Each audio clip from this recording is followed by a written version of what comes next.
Le livre de Deutéronome est le cinquième livre de la Bible et le dernier livre de la Torah. Après l'exode d'Égypte, le peuple d'Israël est resté pendant 1 an au pied du mont Sinaï pour sceller une alliance avec son Dieu. Ensuite, ils ont entrepris une chaotique traversée du désert au cours de laquelle la génération de l'Exode s'est disqualifiée et donc vue privée d'accès à la terre promise à Abraham. Dès le début de Deutéronome, on voit Moïse se tenir devant cette nouvelle génération pour leur expliquer la Torah. Et c'est à partir de là que la structure et le but du livre se dessinent.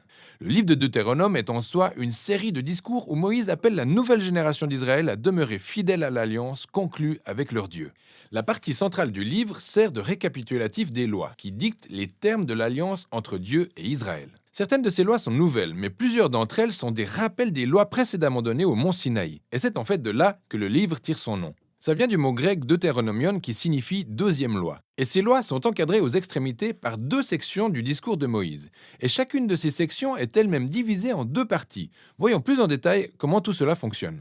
Tout d'abord, Moïse fait un rappel de l'histoire jusqu'au stade en cours, tout en soulignant le comportement particulièrement rebelle de la génération précédente, malgré la grâce et la provision divine constamment renouvelées dans le désert. Cela dit, Dieu les a tout de même punis sans pour autant rompre ses promesses d'alliance. Ensuite, on passe à une série de sermons passionnés où Moïse appelle cette nouvelle génération à être plus fidèle à l'alliance que ne l'étaient leurs parents. Et il leur rappelle aussi les 10 commandements. On arrive ensuite à la pièce maîtresse de cette section, une célèbre instruction appelée le schéma. Moïse dit: Écoute, Israël, l'Éternel est notre Dieu. Il est le seul éternel. Tu aimeras l'Éternel ton Dieu de tout ton cœur, de toute ton âme et de toute ta force. Elle est par la suite devenue une prière quotidienne incontournable du judaïsme. Et en plus, elle rassemble tous les thèmes du livre. Alors le mot écoute ou schéma en hébreu a un sens qui va bien au-delà du simple fait d'entendre. Ce terme implique aussi de réagir à ce qu'on entend, ce qui se traduirait en français par obéir. Et le sens du mot amour en hébreu va lui aussi bien au-delà d'une simple émotion ou d'un sentiment.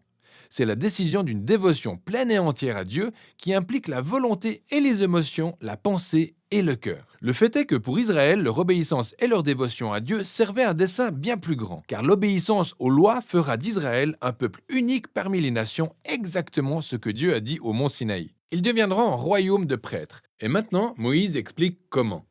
En respectant les lois, Israël sera en mesure de démontrer au monde entier la sagesse et la justice de Dieu. L'autre idée clé du schéma est que le peuple d'Israël a été appelé à obéir et à se consacrer à l'Éternel seul, ou littéralement en hébreu, l'Éternel est un.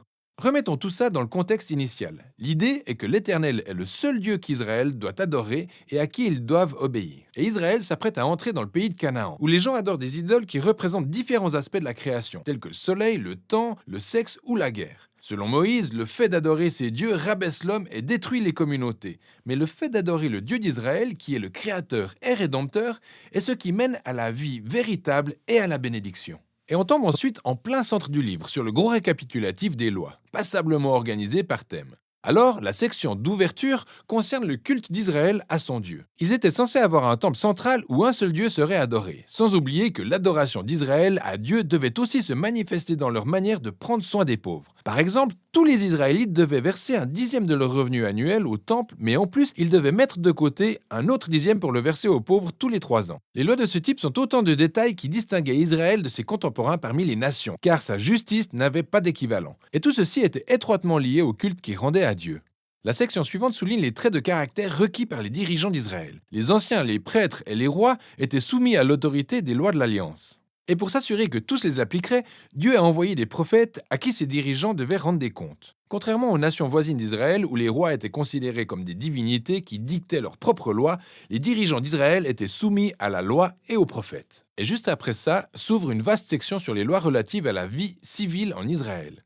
Ce sont les règles sur le mariage, la famille, l'entreprise et aussi la justice sociale, autrement dit, leur système juridique et leurs moyens de protéger les veuves, les orphelins et les immigrés. Puis d'autres lois sur le culte viennent conclure cette partie.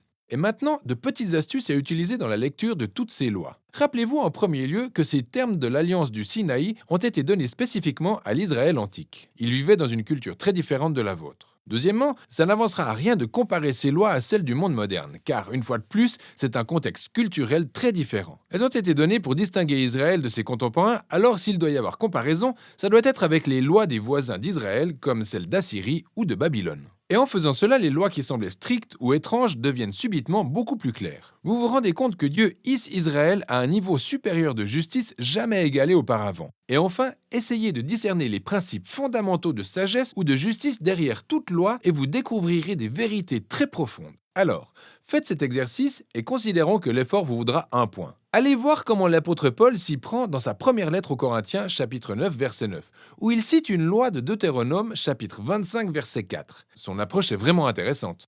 Bon, revenons à Moïse. Après avoir fait un rappel de toutes les lois, il incite une dernière fois le peuple d'Israël à écouter et à aimer son Dieu. Il commence par donner un avertissement suivi d'un ultimatum. Si Israël écoute et obéit à son Dieu, tout ira absolument bien, notamment une pluie de bénédictions divines. Mais s'ils n'écoutent pas et se rebellent, ils s'exposeront à la famine, au fléau, la dévastation et pour finir, l'exil de leur terre. Et tout de suite après, Moïse les oblige à faire un choix. Il leur dit: Aujourd'hui, je mets devant vous la vie ou la mort, la bénédiction ou la malédiction, le bien ou le mal. Choisissez donc la vie en aimant le Seigneur votre Dieu, en écoutant ce qu'il dit. Moïse continue en disant: Je sais qu'après ma mort, vous allez vous rebeller, vous détourner de Dieu et finir par être exilés. Ce qui est quelque peu déprimant, mais en même temps, il les fréquente depuis des décennies et il devient évident qu'il sait qu'en ne pas avoir des attentes trop élevées. Cela dit, tout n'est pas perdu, selon Moïse. Un jour, alors qu'Israël sera en exil, Moïse dit qu'à un moment, ils se tourneront vers leur Dieu qui, selon ses propres termes, circoncira vos cœurs afin que vous puissiez l'aimer de tout votre cœur, de toute votre âme et vivre. Alors, cette métaphore révèle un profond dérèglement qu'Israël porte en son cœur. Il est entêté et endurci. En fait, ce dérèglement au cœur est propre à toute l'humanité. On peut même remonter jusqu'à la rébellion dans le jardin, où les humains ont commencé par se saisir de l'autonomie vis-à-vis de Dieu, en voulant redéfinir le bien et le mal par eux-mêmes, et ont de ce fait dégradé le bon monde de Dieu. Mais un jour, dit Moïse, Dieu fera quelque chose qui transformera les cœurs de son peuple afin qu'il puisse véritablement l'écouter et l'aimer du fond du cœur, pour qu'il puisse expérimenter la vraie vie. Et cette promesse est celle qui a été reprise plus tard par les prophètes bibliques Jérémie et Ézéchiel, l'espoir d'un cœur nouveau. Pour finir, Moïse achève son discours sur un poème mêlant mise en garde et bénédiction. Ensuite, il escalade une montagne où il meurt, amorçant ainsi la conclusion de la Torah. Tous les éléments clés de l'intrigue sont bien identifiés, mais quant à l'issue du récit biblique concernant la manière dont tout va s'articuler, c'est le flou total. Mais quand la postérité de la femme va-t-elle venir et vaincre le mal ? Comment Dieu va-t-il sauver le monde entier et bénir toutes les nations par le biais de cette famille ? Comment la sainteté de Dieu peut-elle tolérer une réconciliation avec un peuple constamment en rébellion et comment Dieu va-t-il transformer les cœurs de son peuple ? Pour en découvrir les réponses, il suffit de continuer à lire.